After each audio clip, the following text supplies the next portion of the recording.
and I felt unsettled. And so I was sitting with him, and I was just quietly saying in my heart, Lord, what am I doing right now? What am I doing in this hour, in this season? What are you asking of me now? I'm sorry, I have to adjust my eyes, so just bear with me. Give me grace, Father, let's see.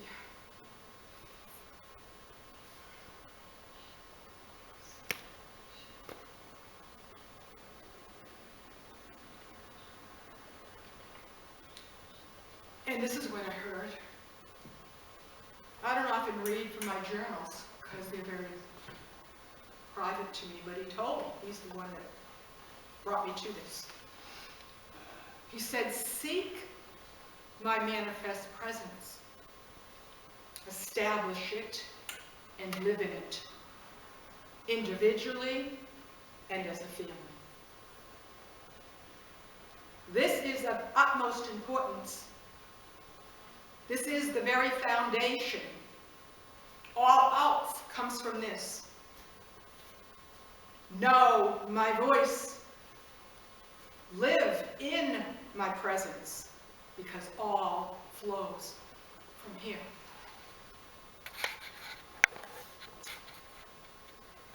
So this has been, this year, the plumb line truth that I have sought to experientially, with revelation, knowledge, and wisdom that would come from being with him.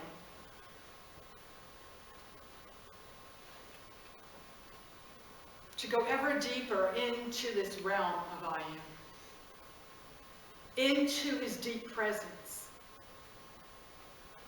into these tangible realms where all of our five senses encounter him, where we are transformed, where we are changed, and he himself rearranges our priorities.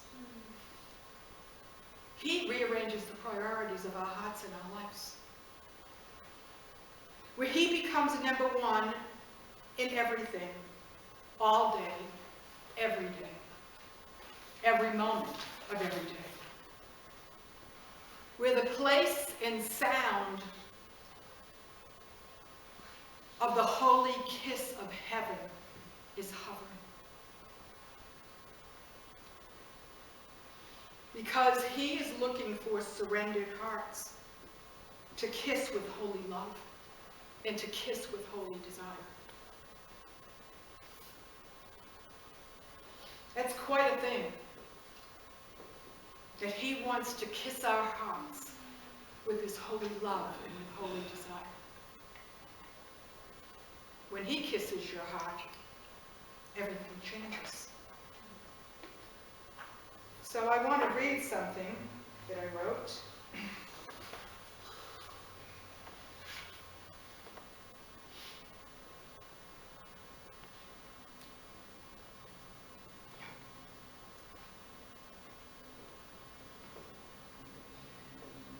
Remember, this I wrote, it's from my book, and it was from a time of waiting with him. I had an encounter with the Lord, and this is what came from that encounter. I heard him say, I heard this, where is the sound of the holy kiss of heaven? Causing one to dare to risk again, to dare to love again. And then I heard, do you love me enough to risk again? Will we risk again? Where the places, we can be, I don't know, I'm just going to make it up, 90% out here, and 10% of us can be held back. For whatever reason, whatever the fear, whatever the thing is, whatever it may be, I don't know, I'm not going to go there tonight, that's not my message. But will we risk again? Will we come out of hiding?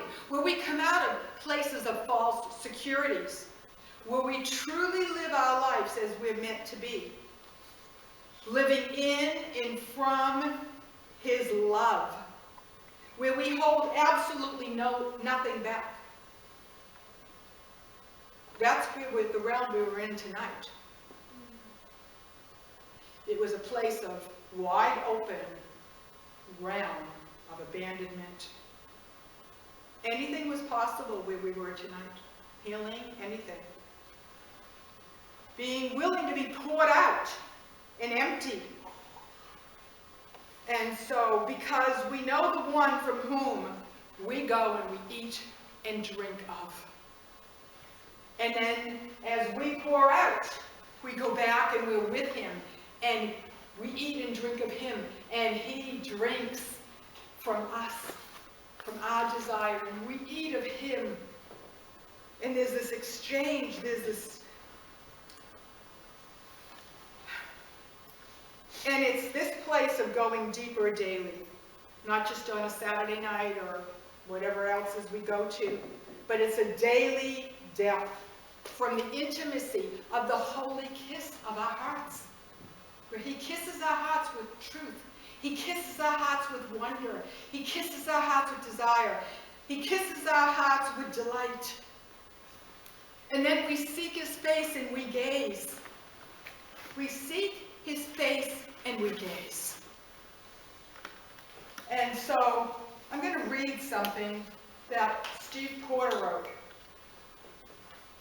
And this is a story about his father, Wayne Porter.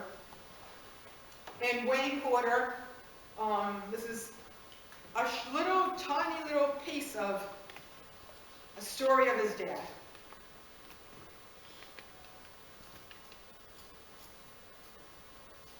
One night at age 15, my dad went to bed in his room. He was pondering what he would do with his life. He was wide awake, not sleeping, when Jesus walked into his room and stood at the foot of his bed. He opened his hands to my dad so that the nail prints were clearly evident. My dad said he had never seen such great love before. The eyes of Jesus moved into tears. In that moment, my dad was transformed forever. He cried all night after that because Jesus loved him so much. The eyes of Jesus told the true story.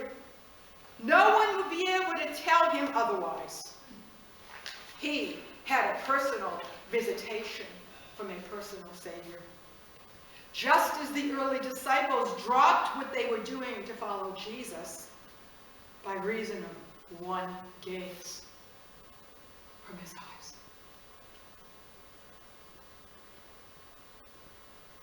After one look, my dad knew what he was called to do.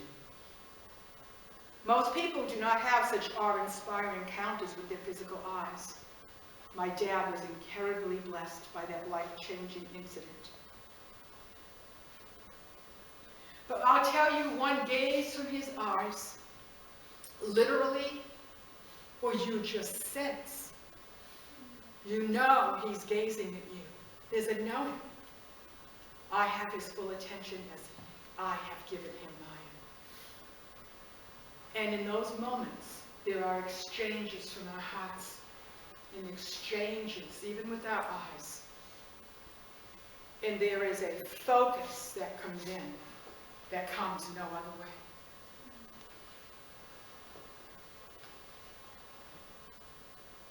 See, when your life feels out of focus, refocus. Refocus.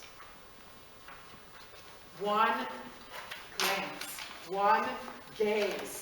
Think of it. Think of that as I continue. Just think for a moment,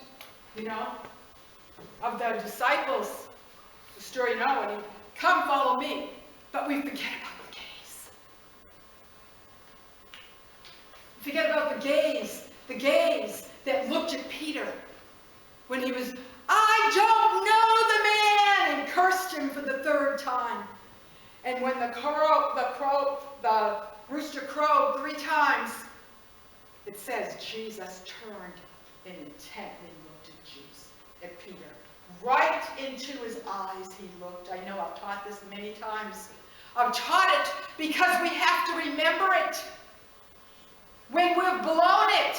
He's not looking at us in disgust. He looks at us and he was saying to Peter, remember, I told you he would sift you like wheat, but I will be praying. I will be praying. Who is saying that? The great high priest. I will be praying. Oh, that our gaze would look into the eyes of the ones we meet. And who do they encounter, Jen, when they look? Do you dare to believe that? I believe that. I believe when people look in my eyes, they see Jesus. I believe that. I'm absolutely convinced of that. Why? Because I feel him behind my eyes. That's why. I literally feel his eyes. I know when his eyes look through me. That's not trying to impress you. I just know it from being with him. I know when it's my eyes and I know when it's his. And there is a distinct difference when his eyes look into somebody else's eyes. Because there is a depth there that I don't have of myself. So the whole message tonight is called Ever Deeper. I forgot to say that at the beginning. For those I know that are taping, I'm going to be putting a title to this. So we're going deeper from what? From locked gazes and locked hearts. We venture ever deeper. And where do we go deeper into? The realm of not my will, but yours be done. The realm of be it done unto me according to your word. Because he is looking for spiritual wombs. Our wombs, our spiritual wombs, our spirit man, the place that he imparts holy seeds of his desire, that we would, in the times of being with him, these intentions of the Lord would begin to grow and begin to get ready to be birthed. And so there's this place where he's looking for spiritual wombs have been emptied of what their desires are and what they want to bring forth on the earth. You follow what I'm saying? Everybody has all kinds of ideas. I'm not against that, but he's saying, who will birth my desires? Who will come and be with me in holy intimacy, in times with me, and let the seeds of my desire from the realms of being with me, that you would be birthers of on earth as it is in heaven.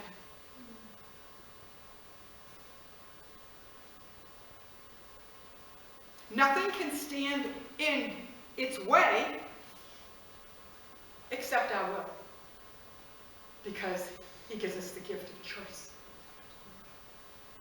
And so, you know, our yes to him, the Father's full desire, will bring forth full provision.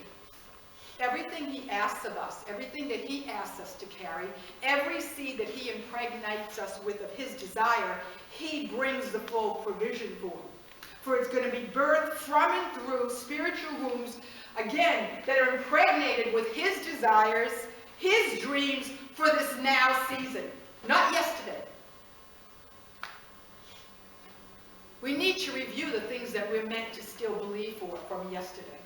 Some of the things we need to discard. Some of the things we need to rip them out and throw them away because it's, for whatever reason, it's not happened and it's not going to happen. And it's really important we don't waste our time trying to bring those forth. And so we're being prepared right now as a corporate people to go deeper. But I'll tell you, that means that there'll be nothing left of us. And he will be one fully alive in us and through us. He wants to display himself through the uniqueness of our very individual lives. He will come through Jen different than me, and Loopy different than me, and Peter different than Gary, and Gary different than Darren. And isn't that wonderful how boring it would be if we were all the same? So he comes, and in his uniqueness through our life, being surrendered at his feet, he displays himself. And so when we arise from this place, and we don't take our lives back, we arise with the risen one, and we walk through the day with him. You see, each day is a place at his feet where we surrender our lives. We get up from that place and we move, live and move and have our being with the one who is the resurrected reality within us. It's not a dream, it's not out there someday, someplace, it's in us. The risen one is in us. We know this, we know all these things. We're seated with him, we're in him. It's a lifestyle, it's not a moment. It's we walk heart to heart, we walk hand in hand, and we walk step by step. It's heart to heart, it's hand in hand, it's step by step. Who he is. Who he is, he transforms us in our journey. And we know this, as we've been studying this forever now, from union and communion. But he alone can put this in us, his nature. Nobody else can do this. Nobody. No man can put God's divine nature in you. Only God can put his nature in you. And as I've taught many times, Revelation 3:8, buy for me gold tried in the fire. And as we've been studying, what is that? That's his divine nature. Well, that's just the way I am. No, that's just an excuse. And I'll tell you what, God doesn't forgive excuses. He forgives sins that we repent. And we have to stop making excuses and then think because God is going to bless us. I'm not trying to beat us up here. I'm trying to help us out, because when we just, that's just the way I am, that's an excuse. That's not true. It's just, all those, it's whatever. I'll tell you what, God has nothing to work with that. Nor do people. When somebody says that to me, it's just whatever, it's like there's nothing to work with it. And I don't say that critically. Those are excuses, and you can't work with excuses. Let's just admit it. Whatever it is in our own heart, our own sin, our own fleshly nature that still hasn't died, let's just acknowledge it, ask the Lord to forgive us, and ask us to bring us into the place that our hearts give way to Yahweh. Because what he's asking for, what he's asking of the church to be those with a spiritual womb that will birth his desires, it's going to cost us everything. It's going to cost us our thoughts, our ways, our soul life. It's going to cost us our time. It's going to cost you everything. It's going to cost you your money, which is really his money. It's going to cost you everything.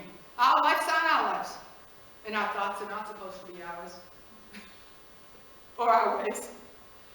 All those defeats, all those things, well, I've blown it so many times, could God really, whatever, I blew it, I'm not even going to go into it, I'm not even going to speak it into the atmosphere.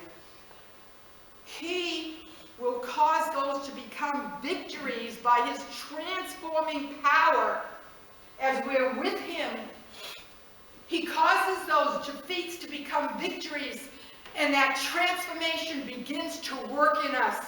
A radiating, a transforming, shining display of him. We don't boast of what we've done. We can't change ourselves. How many change books are there? How many self-help books are there? How many millionaires are there from self-help books, and what have they accomplished? God bless them. But I mean, to really be transformed into his likeness is what I'm talking about. Somebody's life might have a little bit of change. What I'm talking about here is way beyond that. I'm talking about transformation. I'm talking that I am will be seen through our lives. That's a realm no man can do. Only the King does that. That I am is seen through our lives. And so he is invited us onto this beautiful path of surrender. And this beautiful path of surrender, I'll tell you, it's not just footsteps that we follow, it's the tears. You've been given a gift of tears, Peter. It's a gift. I don't have the gift of tears like you do. I think about that. Lord, I don't cry like Peter. You've been given a gift of tears. I do cry, but not like you. I'm not jealous of you, I'm just acknowledging that. You follow what I'm saying? It's a gift. Never apologize for that. It's a gift from his heart to you. I've seen you weep tears with him. I've felt him as you wept, you were weeping with him. Follow the tears of the Master. I've seen you too, Gary, my husband, the same thing. Tears, sensitive heart, cries with the Master. I've seen it. I can feel. I don't say this like I know every single thing. I'm just saying there's times the Lord has allowed me to know that. And I say things like that, and there's no trying to impress you. You know that about me. I don't try. There's only one I'm impressed with, and it isn't me, it's him. So we follow the tears of the Master in the garden, and everybody's waiting. Oh, we want to go back to the Garden of Eden, and yes, that's good. But you know what? Who's going to follow him into the Garden of Gethsemane? Who's going to follow the trail of tears right into being with the great high priest, weeping with him and rejoicing with him, and allowing what he wants to be birthed from our lives, because we know he came for us. We know he died, he descended, he rose, he ascended, he's seated, we're with him. But he says, part of following me is following my tears. I don't want to follow the tears, Lord, then you can only go so far. You know, you can only go so far. There's places that we stop. He still loves us. It's like to come to the next thing, it's more costly. We choose. He'll never make us. It's not a horrible thing. It's a beautiful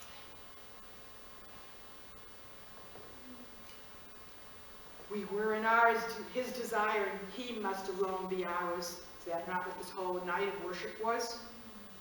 It's not seeking ministry. If he puts you in ministry, fine. All our life's a ministry. I really love when that whole religious thing will finally be torn down. Yes, there is the call to fivefold, and yes, there are leaders. Yes, I'm a fivefold leader, but you know what? I didn't look for it. God asked me again and again and again and again and again and again and again, and then said one last time, and I'm not asking you again, it's your choice. Because there's a price, there's a cost. But we're all to be his ministers, ministering unto him and ministering from that place every moment of our day, that we know him and we make him known. That's why we're here. I don't know why I'm here. Very simple. To know him and to make him known. To know him and to make him known. You don't need another prophetic word. I'm all for prophetic words. I love prophetic words. But how about we seek the word, and then those words that we receive are confirmations, because we know such a place of being with him. Yes, thank you. And you've added some details I needed to know. You know me. I mean, I'm not in the school of the prophets for nothing, because I don't want to prophesy.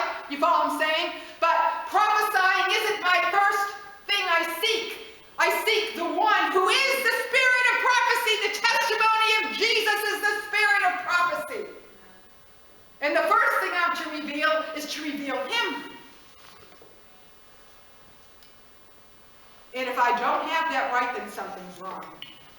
So here's something that happened. It happened a few times. I'm going to get myself out of the way for a minute.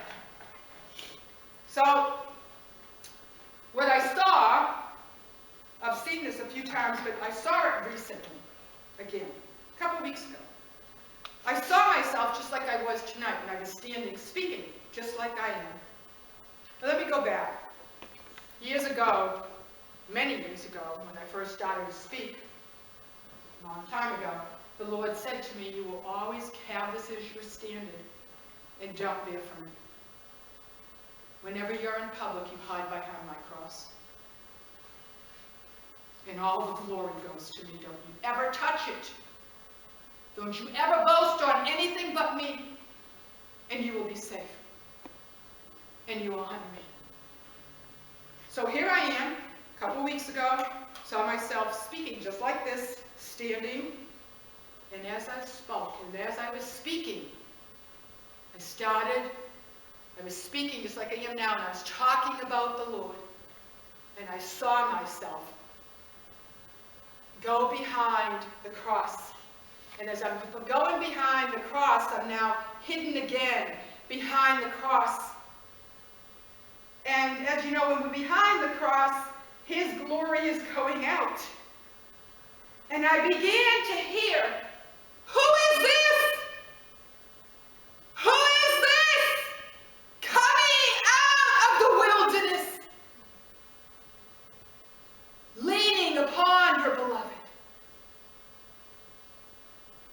In the place where we're tried and tested, and he brings us deeper until we're so dependent on him, and we're so one in him, and we're coming to a place of union and communion that we so lean on him that we become one. We so lean into him, we become one. And as we come out of the wilderness, as we come out from being with him behind the cross, what do they see? All they see is him. Who is this? It's terrible! It's an army of banners. You say terrible? That doesn't look like a terrible army of banners. Oh yes it is. Because nothing is more frightening to the devil and his kingdom than the jealous, holy, desirous love of God. Nothing terrifies him more than those who carry his heart of love, jealous love, who have laid down their lives and left it at the foot of the cross. And from that place where we aren't seen, of course we have to be seen because we're flesh and body. You understand what I'm saying. And then the might of his power is displayed. The terribleness of God. The terribleness of his strength. And when they look at you, Jen, this is who they see. Who is this? The enemy and the people will say, who is this? That's not the Donna we knew. That's not the Karen we knew. That's not the Darren we knew. What has happened? Transformation from being with I am, union and communion, leaning in total dependency, not afraid to be weak because he is strong. He takes us over and we come out roaring with his love. His roar is his love.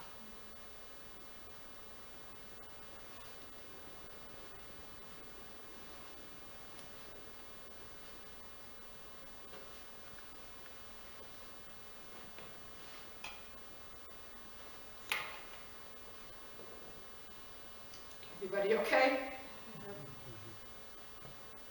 The incredible privilege of a laid down life. To become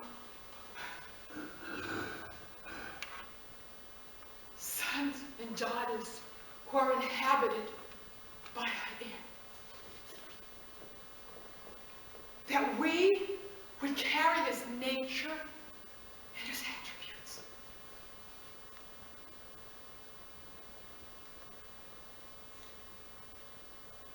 You ever heard somebody say, you're just like your father, you're just like your mother?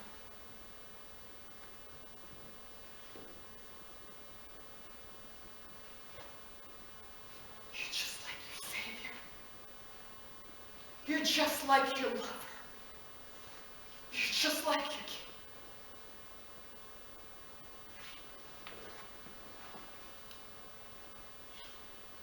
Our life becomes a journey of adventure.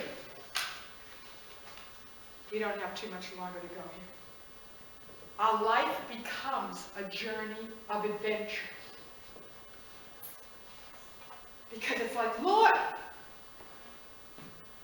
what part of your nature do you want to reveal and display today? What do you want to display of yourself to me? And you know, you can establish that in your quiet time and then walk through the day in that, looking What do you want to display of yourself today to me, Lord? In what means you're going to do that? That's the adventure, Jen. That's the life of adventure. We walk and live in and from the realm of I am, and it's this adventure in this moment of our everyday life. Not just a moment in ministry. Okay, we came into this room, we had this presence with God. Now we go home, and that's beautiful, it's wonderful, but it's to be like that. That's our moment. That's not just a moment. It's a journey. All of our life becoming to become. We become what we behold. That the banner of his heart, his emotions and his desires would be ours. Do we care about his emotions? Yes, we do. Do we care about his desires? Yes, we do. But we need to care so much that they become ours.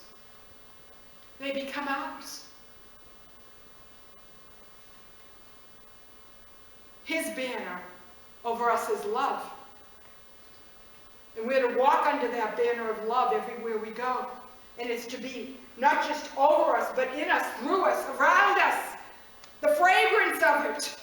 The banner of the Lion, the banner of the Lamb, the banner of a royal priesthood, the banner of the King of Kings, all the banners that display and tell who he is.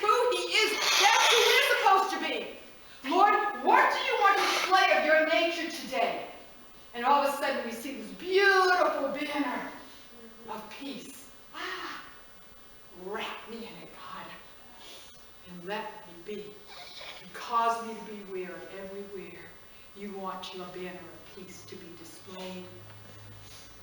Every aspect of it, the nature of it, the sound of it, the song of it, the words of it, the walk of it.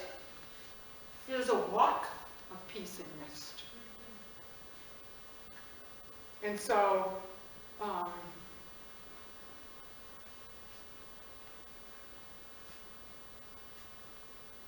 part of this, Karen's getting to hear this twice. Part of this message, not all of it, part of it is from Tracy and I, this was my part of when we did Overflowing Cup. Now, I don't think I've ever done this. I've never taken that and taught it, but the Lord told me to, so I'm being obedient. And as I said on Thursday, I'm going to say tonight, I was sitting in my room preparing for the Overflowing Cup, preparing, just waiting. This was the message that he gave me on the front of it and back of it tonight. And I began to hear a song come through the room. Now we all know Kim Clement is a very powerful prophet of the Lord and a very intimate friend of the Lord. And his words carried such weight because they were the weight of the Lord through him. And I began to hear this song come through my room. And it was the song where he said, I can feel your heart. Now, you know, I've taught this before. I've danced to this song. I can feel your heart beating in my heart. I can feel your breath breathing in my soul. I am not alone. I am not alone. I know you're with me. And he kept singing it when he sang this song prophetically.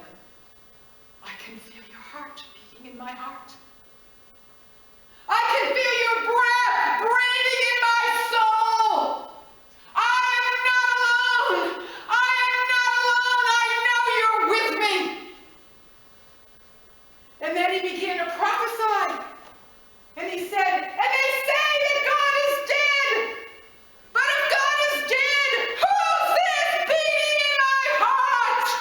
Who's this breathing in my soul? And I began to think about that, Darren. Walking down the street of Gloucester, and you stop to talk with somebody. I don't believe in that God. Really? Who's this beating in my heart? Who's this breathing in my soul? I am not alone. I am not alone. I know He's with me. Oh, how we need that in this hour. because it's going to get darker. And I don't say that as doom and gloom. I say it because we must know the truth and that the hour that we're in. Why? Because he said we would get brighter and brighter and brighter, and we would illuminate the way. I know he's with me. That's why I am not moved, no matter what they say. Why? Because I'm in union and communion with him. He's not my journey and my destiny. He is my song. I don't sing about him. He is my song. And I am his. We okay? Yeah. So we walk in rest and confidence. That's how Jesus walked, in and from the realm of I am. Who's in us? Who's with us? We're in him. So he says, deeper, ever deeper, unto the place of transfiguration. There's a word that doesn't like to be taught in the church, but I'm going to teach it and teach it and teach it and teach it and stamp that religious devil right on his head. Because Jesus brought his disciples up the mountain of transfiguration. And the Holy Father allowed them to see with the natural eyes who he really was. The Son of the living God. And who they would become after his resurrection. Because who they saw is who was going to be in them. That's why they turned the world upside down, David. That's why they were unstoppable. Because he said, don't you say a word about this till after I'm gone. And they remembered. Remember. Ha! This is how you are to walk. How do you think Paul said, Simon, you wicked sorcerer? And the mist comes and he's blind. What do you think radiating was coming from him? Who did he meet on Damascus Road, Jen? Who they saw up on the top of Mount Transfiguration. Well, guess what? That's our destiny. This little light of mine. No, I hate that song. Rip it up. Throw it in the fire. May it never be sung again. In Jesus' name. It's a false, demonic teaching. Well, that's a strong word. Well, show me in here when it says a little light. You see, if we don't begin to crush these little things, you know what? That little song gets in you, and people sing it. I hear it. They sit around the campfire and sing it. Singing falsehood, whatever you speak over you is what you begin to believe. I just got this little light. How can I possibly go out into the dark streets of whatever? How can I possibly go into the workplace? How can I possibly go and raise the sick? How can I possibly, I just got this little light. Let me out!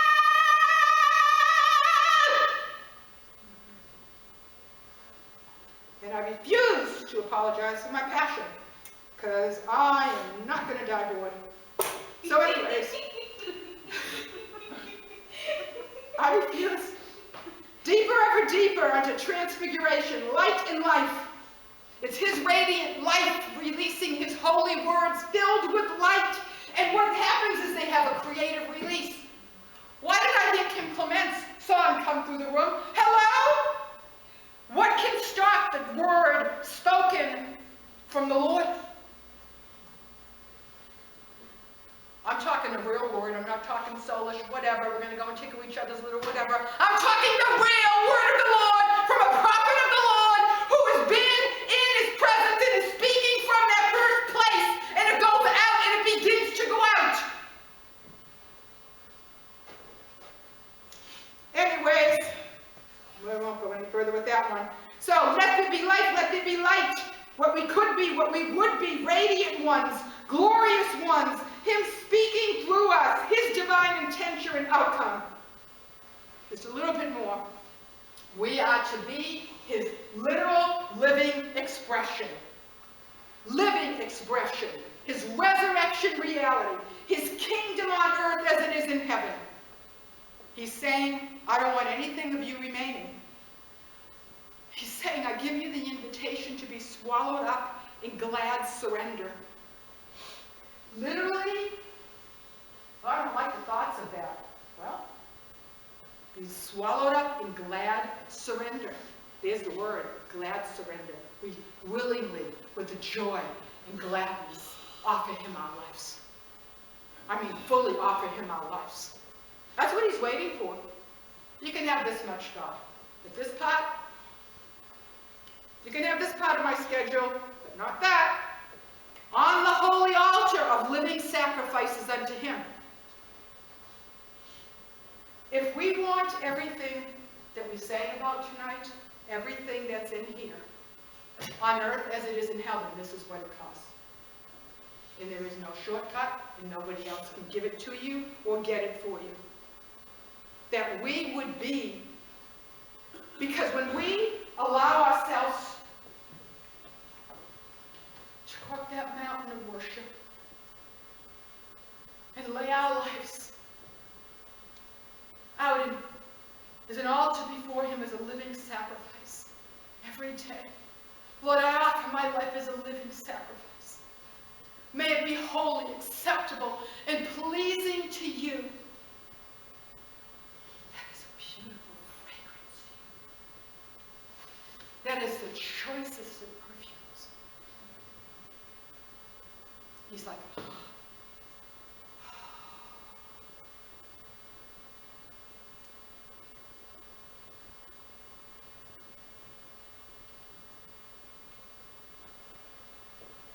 he breathes it in. And he says this. Here is one that I am is enough. Is he enough?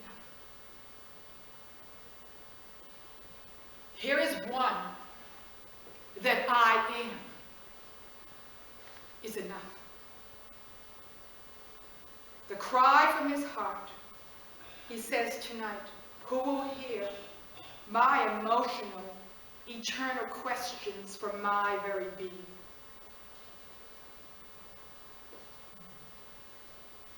Every once in a while I hear this, and I heard it again this week.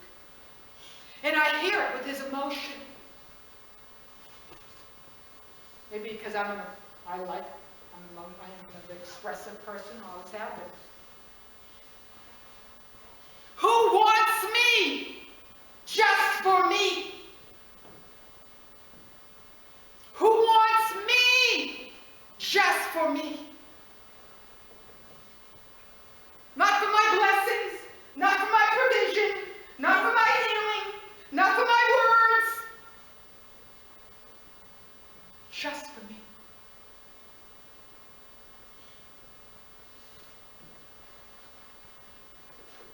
Is that not the cry of mankind if we really asked every person? Who wants me just for me? Not what I can do for you? Not what you can get from me? Not who you might meet through me? How about just me? Just Jen. Just David. Just Loopy. Just Callie.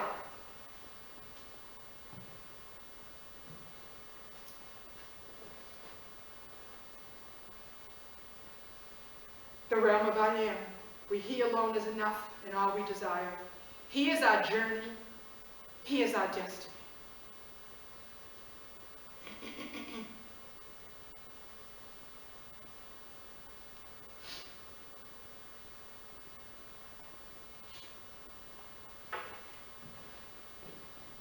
Cannon gave me this.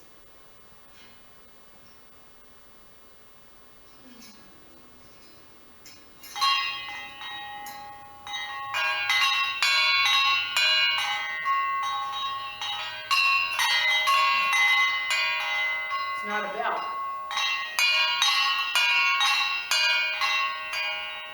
This is what I used to wake up to. It's the sound of a channel marker out behind my own house, is a giant red channel marker.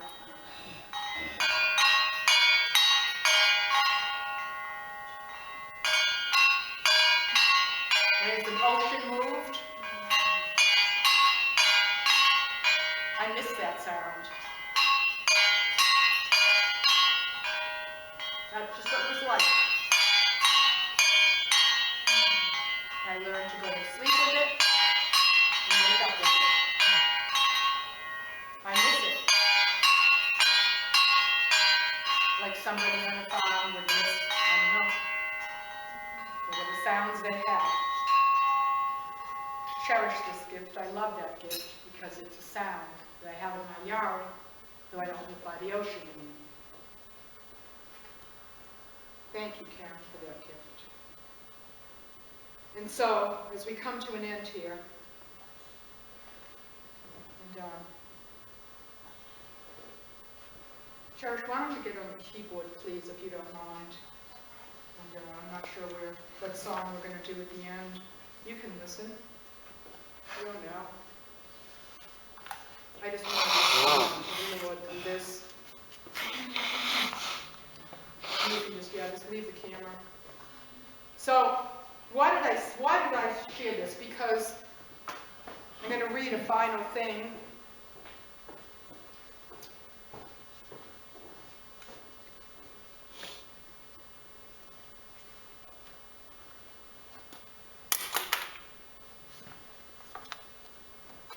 Before I do, you all know that I was a sailor. I don't have a boat anymore. Fortunately, I wasn't out in fog too many times. But when I was,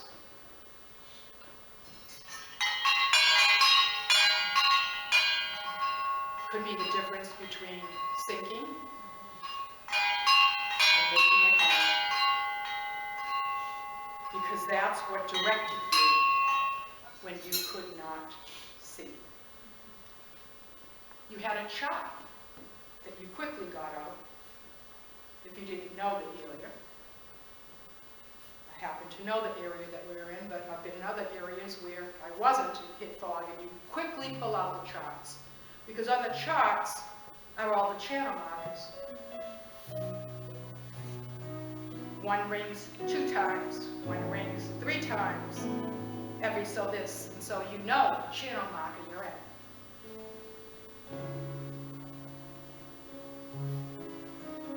So we can be in this season of life moving through a time where it's a little foggy. And our vision can be blurred. And we may not be able to see, or it's impaired. And he's saying to us, now it's time. Because not only have I been bringing clarity to the eyes, but I'm awakening the ear gate to a new and higher level. Because when you can't see, and your vision is impaired, you must listen for the sound to direct your path through the situation. Our ears must hear the channel master, the channel marker, the bell that tells us the way, the truth in the life. That it would awaken our ears to truly hear in the very midst of our circumstances, trials, and testings.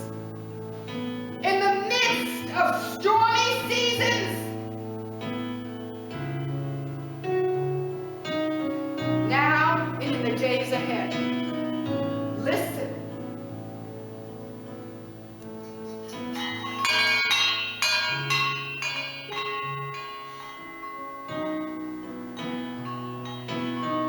And then he says, you don't listen and hear just for yourself. We are to be channel markers. Follow me, Paul said, as I follow Christ. What was that? He was a channel marker.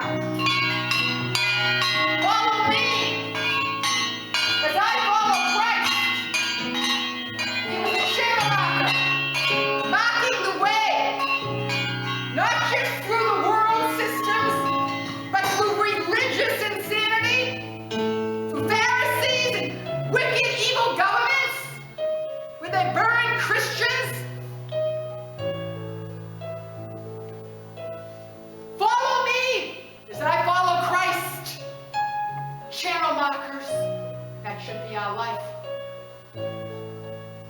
So let me read this Bible thing that he told me to read. I'm going to be obedient. Sounds above and on the earth. Hear the sound of his channel marker, his holy bell, releasing the sound. This is the way. Walk and journey in it. It's the way of adventurers, of pioneers and pilgrims, seekers of the unknown, the uncharted realms of God's heart. The uncharted realms of God's heart. Let go of false securities, of known ways, of comfortable places. Discontentment, mostly because we try to hold on to what was. And his hand is reaching out and saying, take hold. Walk with me into the future destiny, the realms and the ways of my kingdom, for each one is unique. And we cry, but where are the charts, the maps, and the guarantees? And he says, I am is your only guarantee. My word is the chart. My spirit is the guide. My eye is the compass. My light is the illuminating presence, the holy highway of radical love. Oh, dare to explore and go past what man and religion or our own self-imposed limitations would dictate or say. To hear his heart and be fine-tuned to the sounds. Being released from heaven to earth. To align our heart and our spirit with them. Allowing them to shape us, transform, and bring us into holy alignment and holy peace. Sounds above, and sounds on earth. Lord, I pray as we enter into wherever Cherish is going to lead us in worship, close out. I pray that what you've had me share tonight, God, I pray, Lord, that we would truly be those who would be willing to birth you, your purposes and your desires, that we would be one. Who is this coming out of the wilderness, leaning upon a beloved? And all they see is you. Your grand display of your glory. Let us be channel markers. He is the way, the truth, and the life. Oh God, let us be transformed in your likeness, transfigured in your glory, that we would be radiant ones, illuminating the night with your light of your beautiful presence and truth. Let us be way makers, preparing the way to usher you in. What else